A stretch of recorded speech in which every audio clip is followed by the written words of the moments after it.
Freelancer BIR registration this year, 2024. Magkano ba?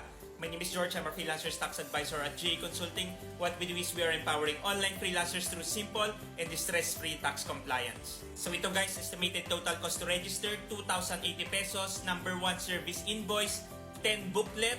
Each booklet, 50 na invoice na po. Total of 500 invoices for 2,000 pesos. Number 2, cash receipt book, 50 pesos. And then number 3, documentary stamp tax, 30 pesos. Total of 2,080 pesos. Kung plano mo na mag-register this year, may guide ako na pwede mong gamitin. The Ultimate DIY BIR Tax Compliance Guide for Freelancers. Kompleto na po yun. May templates, papalitan mo na lang ng information mo. Kung wala ka naman time kagaya ng clients namin, we can help you.